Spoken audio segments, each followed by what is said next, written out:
Hello everyone, my name is Sarthak and I welcome you all to the video non-verbal signals in the classroom। एक होते हैं verbal, एक होते हैं non verbal. सो आज हम नॉन वर्बल सिग्नल्स का डिटेल में डिस्कशन करते हैं। अगर पहली बार चैनल पर आए, अभी तक तो याद हो चुका होगा, बोले चलो बोलते हैं, कंसिडर सब्सक्राइबिंग। इंट्रोडक्शन, आप दो तरीके से कम्युनिकेट कर सकते हो स्टूडेंट्स के साथ। Number one is verbal, number second is non verbal. और जितनी भी लर्निंग प्रैक्टिसेस हैं, अगर आप नॉन वर्बल वर्बल इंक्लूड करके उनको करते हो, automatically engagement, automatically communication enhance हो जाएगा। Teachers ability in applying both can help improve the quality of learning. Verbal में क्या कहेगा जी? Short talks, discussion, jokes, ideas. और नॉन वर्बल में क्या क्या आएगा? Body language, use of eye contact, distance stands, etcetera etcetera. अभी बात करते हैं नॉन वर्बल कम्युनिकेशन आपको कब यूज करना है। ये आज हम शायद पहली बार पढ़ेंगे, ठीक है। हमने आज तक ये नहीं पढ़ा कि कब यूज करना है, कैसे करना है, क्या करना है, ये सब तो पता है। आ जाते हैं when a student is losing attention. दिख रहा है कि 40 मिनट का सेशन है और 23 मिनट के बाद बस चाह रहा है बच्चा, ये नींद में आने वाला है, बस आने वाला है, बस एक टाइम गया, सो गया, अब नहीं उठेगा ये। तो वो जो अटेंशन लूज होने वाला जो टाइम है ना, जो ये टिपिंग पॉइंट, वो यहाँ से आप नॉन वर्बल कम्युनिकेशन स्टार्ट कर सकते हो। एक्टिविटीज़ कर सकते हैं हम, हैंड जेस्चर्स वगैरह को यूज़ कर सकते हैं। Alright, as a form of redirection from misbehaviour. अगर कोई बच्चा बात कर रहा है, everyone come on, don't make noise, come on, फटाफट तैयारी करते हैं, non verbal. Right, when a student has problems talking in front of the class, तो आपको नॉन वर्बल एक्शन से उसको मोटिवेट करना पड़ेगा। When a student does not participate और वॉलंटियर, नॉट फॉलोइंग क्लासरूम और स्कूल प्रोसीजर, तो आपको बार बार याद दिलाना पड़ेगा कि भाई रूल्स को फॉलो करो। तो उसमें कई बार नॉन वर्बल कम्युनिकेशन यूज होता है। And when a student does something good, correct and successfully, तब आप नॉन वर्बल कम्युनिकेशन जैसे क्लैप्स वगैरह हो गया, या फिर आपने बैक पे पैट कर दिया, something like that. Non verbal communication कहाँ कहाँ कैसे कैसे यूज करना है। अब आ जाते हैं types of non verbal communication पर। Number one is facial expression. है तो हमारा एक ही फेस, लेकिन हम इतने ज़्यादा एक्सप्रेशन इससे बना सकते हैं जो बहुत ज़्यादा एंगेजिंग करेंगे, जो बच्चों को हमारे साथ कनेक्ट करेंगे। जैसे यहाँ पर हो गया हैप्पी फेस है, यहाँ पर हम कुछ पॉजिटिव प्लान कर रहे हैं। काइंड ऑफ सैड फेस है, ठीक है, हैरान वाला फेस है, परेशान फेस है, बहुत ज़्यादा खुश फेस है, स्मेली फेस है। यहाँ पर आ गया सैड फेस है, यहाँ पर आ गया थोड़ा सा सैड से थोड़ा सा ज़्यादा और हैप्पी से थोड़ा सा कम। राइट, नॉटी फेस है। तो ये जितने भी एक्सप्रेशंस हैं, आप इनको गूगल पे सर्च कर सकते हो और मिरर के सामने जाकर आप इनकी प्रैक्टिस कर सकते हैं। इनसे होगा क्या, अगर आपको लगता है कि हाँ बोर्डम की तरफ क्लास जा रही है या फिर मन नहीं लग रहा है स्टूडेंट्स का, तो आप इस टाइप के कुछ फेशियल एक्सप्रेशंस करके क्लास को थोड़ा वापस से ट्रैक पर लेके आ सकते हैं। Number one is facial expression, smiling, scowling and lack of expression. ये तीन सबसे बेसिक है जिसका आज हम डिस्कशन करते हैं। स्माइलिंग अगेन हैप्पीनेस और कंटेंटमेंट बताता है, स्काउलिंग फ्रस्ट्रेशन बताता है, और लैक ऑफ एक्सप्रेशन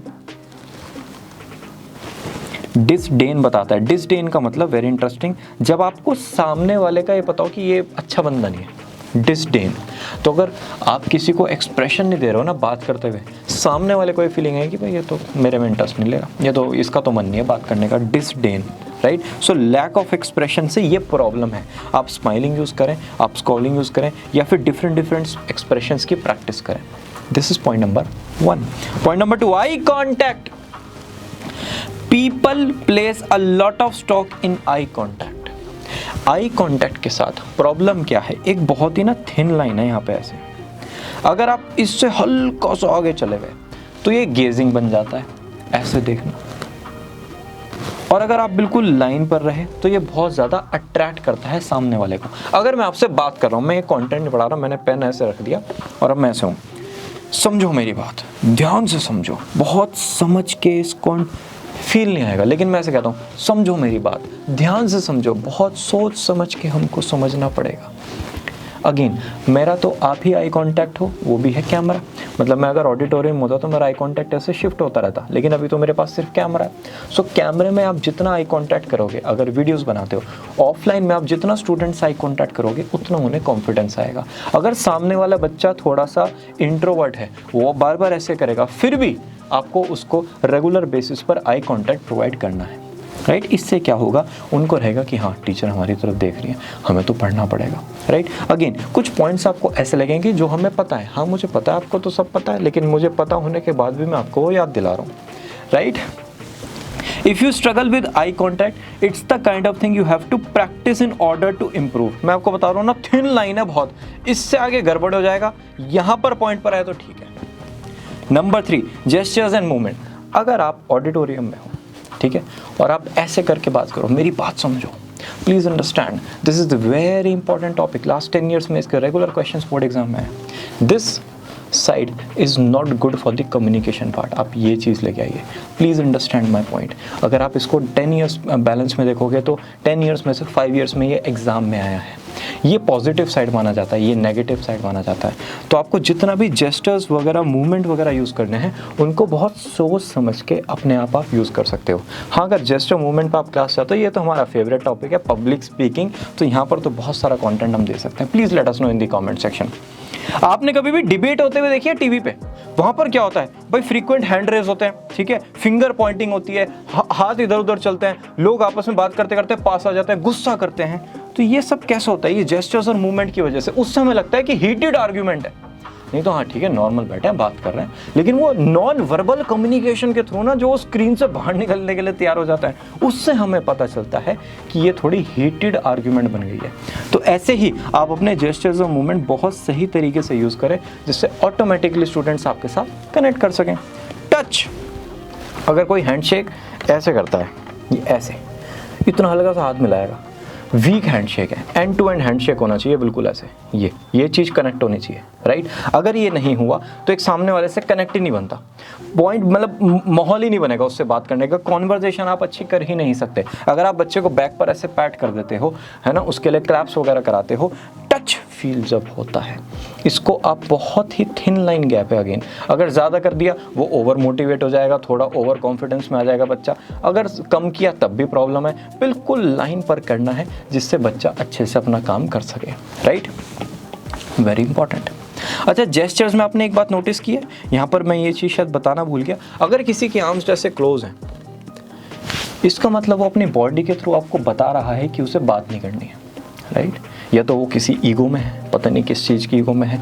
अगर कोई बंदा ऐसे खड़ा हुआ है आपके सामने, आप उससे जाके प्लीज़ बात ना करें, राइट। उसकी बॉडी इस टाइम क्लोज्ड है, अगर हाथ ओपन है तो इसका मतलब वो चाहता है कोई उससे बात करे, वो बताना नहीं चाह रहा, उसकी बॉडी ऑटोमेटिकली बता रही है। सो जेस्चर्स के थ्रू आप सामने वाले को बहुत ज़्यादा इंटरप्रेट भी कर सकते हो, राइट। वॉइस, सार्थक वॉइस क्या कर रहा है? वॉइस तो वर्बल हो गया। अगर वॉइस को आप इन सब कम्युनिकेशन फॉर्मेट के साथ यूज़ करते हो तो बहुत ज़्यादा अच्छे तरीके से ये यूज़ होनी स्टार्ट हो जाएगी। यहाँ पर आप इन्फ्लेक्शंस अच्छे से यूज़ करते हैं, एक ये आ ऊ मत यूज़ करना प्लीज़।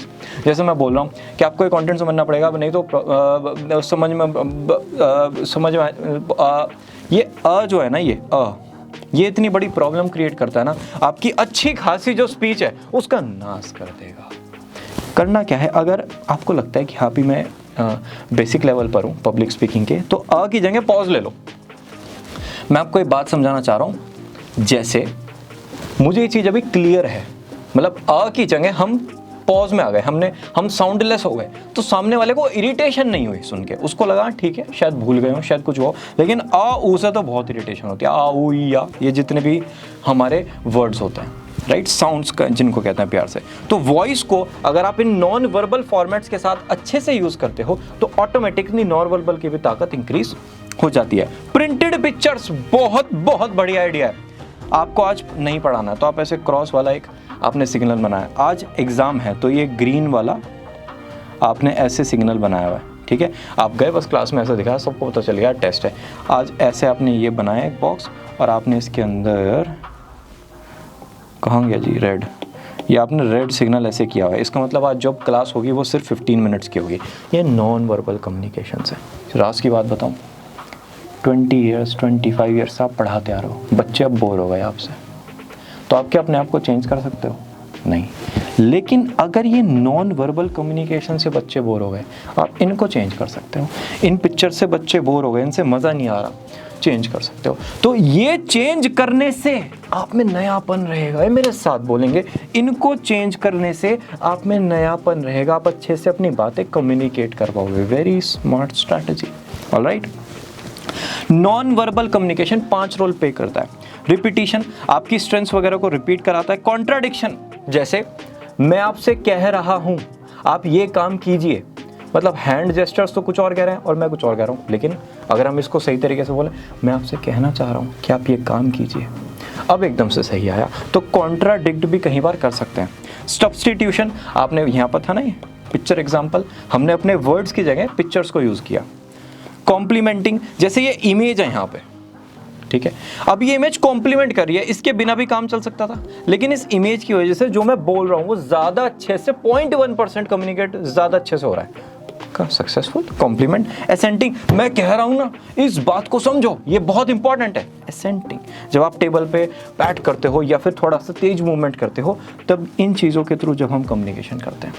तो ये हैं कुछ हमारे 5 रोल्स, राइट। और अब आ जाते हैं बेनिफिट्स ऑफ नॉन वर्बल, ये तो आपको पता ही है। अननेसेसरी क्लासरूम की नॉइज़ रिमूव हो जाती है, इंटरप्शन खत्म हो जाता है, आपकी वॉइस बचती है, गला खराब होने से बच जाता है, वो जो हम टॉफ़ीज़ वगैरह खाते हैं ना वो कम खानी पड़ती है।